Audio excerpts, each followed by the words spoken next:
તો વડોદરામાં અસામાજિક તત્વોને પોલીસનો કોઈ જ ડર ન હોય તેવી અહીંયા સ્થિતિ સર્જાઈ છે, કારણ કે તલવાર સાથે આવારા તત્વોએ ઉત્પાત મચાવ્યો હોવાના દ્રશ્યો સામે આવ્યા છે। વૃંદાવન ટાઉનશીપમાં યુવક પર હુમલાનો પ્રયાસ કરવામાં આવ્યો, જો કે આ સમગ્ર ઘટનાના સીસીટીવી ફૂટેજ સામે આવ્યા છે। સીસીટીવીના આધારે પોલીસે આરોપીઓને પણ ઝડપી પાડ્યા છે, જો કે બંને આરોપીઓને ઉઠક બેઠક કરાવીને માફી મંગાવવામાં આવી છે। વધુ માહિતી મેળવીએ સંવાદદાતા હિરેન મોદી જોડાયા છે આપણી સાથે। હિરેન, જે રીતે આ સમગ્ર મામલો સામે આવ્યો છે, તલવાર સાથે આતંક મચાવવામાં આવ્યો, વારંવાર પોલીસ દ્વારા પણ આ પ્રકારના કૃત્યો ન કરવા સૂચન આપવામાં આવતું હોય છે, અને છતાં પણ કેટલાક આવા આવારા તત્વો જે બેફામ બનતા હોય છે, શું કાર્યવાહી?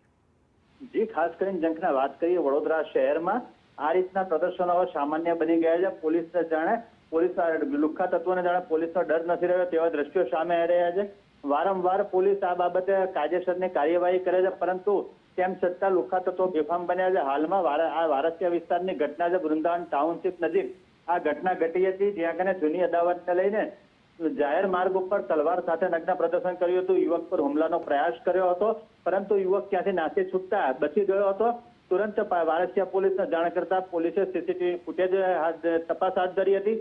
સીસીટીવી ફૂટેજ વિવિધ જગ્યાએથી એકત્ર કરી પોલીસે તરત જ આ બંને લુખ્ખા તત્વોને ઝડપી પાડ્યા હતા, જેમાં જૂની અદાવતની અંદર જે આરોપીઓ હતા ફરદીન દિવાન અને સરફુદ્દીન દિવાન, આ બંનેની પોલીસે ધરપકડ કરી છે। પોલીસ સ્ટેશન લઈ જઈને બંનેની સાથે ઉઠક બેઠક કરાવડાવી છે, માફી મંગાવી છે અને બંનેની તલવારો કબજે કરી છે। જી જંકના।